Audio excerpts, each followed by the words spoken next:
I'm going to give you 7 specific things that you can do when you're traveling internationally alone to meet other people so you're not by yourself all the time. Do you guys remember that scene from The Lonely Guy? Hi, do you have a table for dinner? Yeah, to me, sir. How many in Japan? I'm alone. Alone?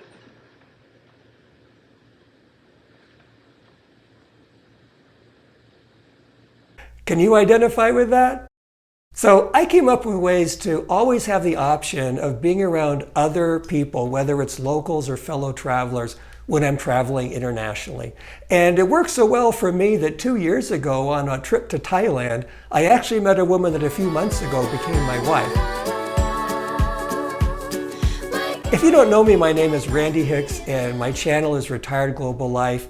And it's all about international travel and actually living and retiring overseas.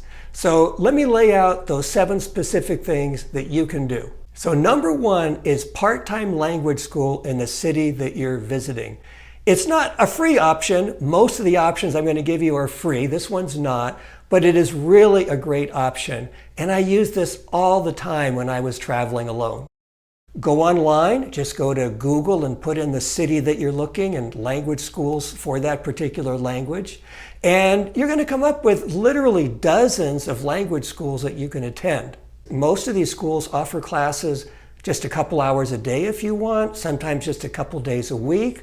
So it's not like you've got to spend all of your time doing that. But hey, it's fun to learn the language, even if it's just some basic phrases and things like that. So you'll have fun doing it. And you meet a lot of really nice people in these classes, most of whom are single and traveling alone. So not only are you filling your days with a nice activity, but you're going to meet a nice group of people that you can go to lunch with, go to dinner with, and plan other activities. They all want the same thing that you do on their trip, and that's to see the city and have a good time. Now, this isn't just theory for me. I mean, this is what I did. I'll give you 2 specific examples. A few years ago, I went to a language school in Juan-les-Pins, which is a beach city in France next to Antibes. And I met a great bunch of people. They all happened to be attractive ladies. Nothing wrong with that. And we had a great time. We traveled all over the south of France together. We took trips up to Monaco and Cannes and all over the place. And then more recently, I went to Villefranche. As you can tell, I got a thing for France, which is another beach city near the city of Nice. In this beautiful old historic building, it's called l'Institut de Français.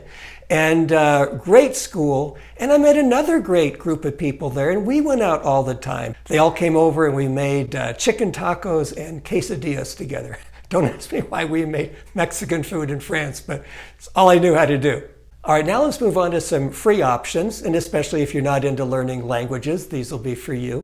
The first one is a website and an app called Meetup. Meetup is great, and I've used it a lot. You can plug in any city that you want to visit, and they're going to give you more than a dozen different categories you can choose from, whether it's cooking or sports activities like hiking or crypto trading, stamp collecting, museums. I mean, you name it, they're going to have groups. And it's not just for travelers, it's for people that live in that city, but also for people that are visiting. So when you go to these activities, and almost all of them are free, if there is a fee, it'll list very clearly right on the little icon describing the activity. And most of the people that are going to these meetups are single and quite often solo travelers. So again, you're meeting a nice group of people and having a good time doing something that you like. And quite often you'll hit it off with someone and you can make plans to do more beyond that. Meetup also offers a paid version, and the nice option about the paid version is that when you click at the bottom of the activity where it shows the people that are attending, you can actually see their profile and read about them. So you can see what they look like and who's going to be attending if that's important to you. Another free option is Facebook groups. If you go to the search bar on Facebook and you put in something like Nice, France, expats. If you don't know the word expats, that's short for expatriates. That means people that have moved overseas from their home countries. So a lot of people from America and Britain and Australia and Canada. Some of these expat groups are really mainly there for people that are actually moving to that city and that country.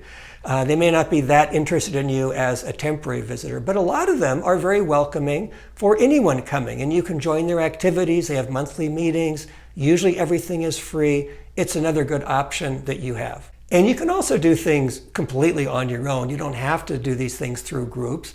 Let's say, for example, you've got an activity that you like to do at home, like you like to go to the gym or yoga classes or spin classes. Well, just find those in that local area. So not only are you doing what you like to do at home, and it's a lot more fun doing it in a foreign country, maybe in a foreign language.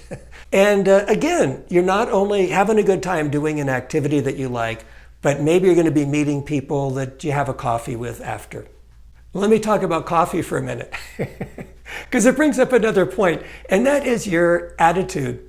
You know how, I don't care whether you're traveling or you're at home, there's some people, they've just got a look that's welcoming, and some that are just the opposite. Go ahead, make my day. I mean, some people you want to smile at, you want to say hello, and others, no way. I mean, you just wouldn't exchange any interaction at all. Well, think about the kind of face that you're giving people. Sometimes when we travel, we kind of go in protective mode. So I'm encouraging you not to do that too much. Show the nice, interactive part of yourself. Smile, interact.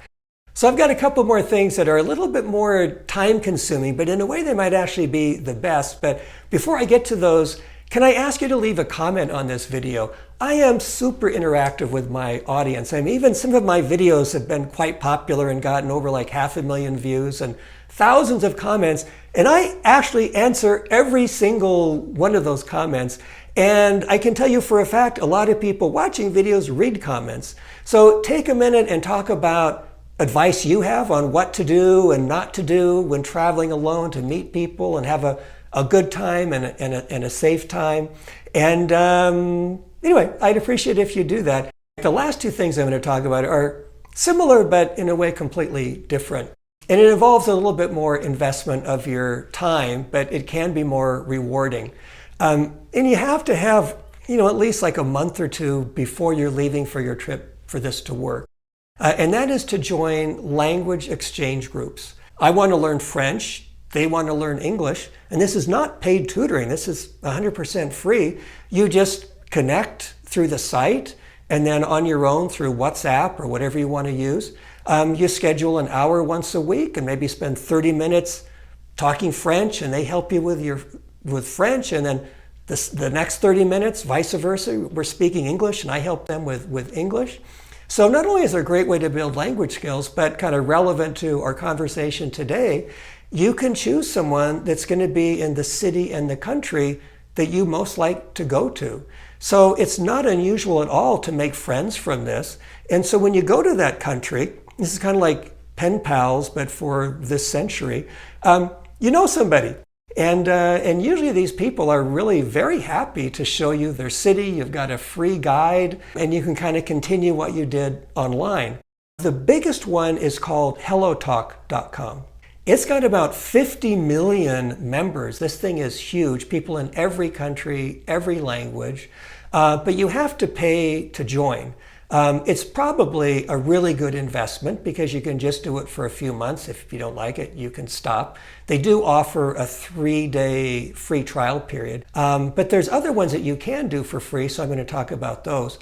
A really big one is tandem.net. They give you a 7-day free trial. And when you go on that site, I'll tell you a little trick. When you first sign up, you'll see a prompt that says something like, there's a 7-day waiting period for us to approve you. If you want to skip the line, you can pay and join right now. Well, I didn't pay anything. I just, left. And within like an hour, I got an email saying, congratulations, your free membership has been approved. So I could go right on the website. It didn't cost me anything. And it looks basically like this. You're going to see a listing of people speaking the language that you want to learn, and it tells you their location. So you can find someone that is going to be in the city that you hope to visit. And I have to tell you, I've personally done this for years, and it's really helped me learn my language, French and a little Spanish, and have a really nice time. I mean, they're really nice people to engage with. Okay, for the last one that's kind of related to that is kind of a dating site. I mean, you can actually use true dating sites. A lot of them have kind of like a friend category, but you're going to get a lot of people that actually want something different, and they'll just kind of act like friends because they want something more. And they're going to use the friendship to get what they want. But there's a site called Bumble. That's a very big dating site. It's international, so it's really good to use anywhere in the world.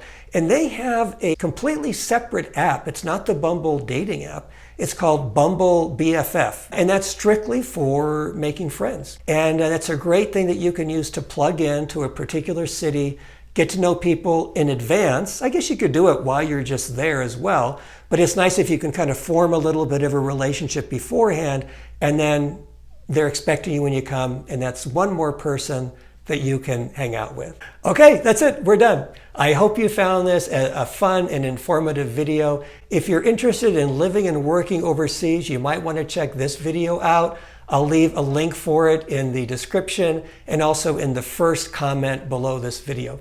Until I see you guys again, I wish you safe travels.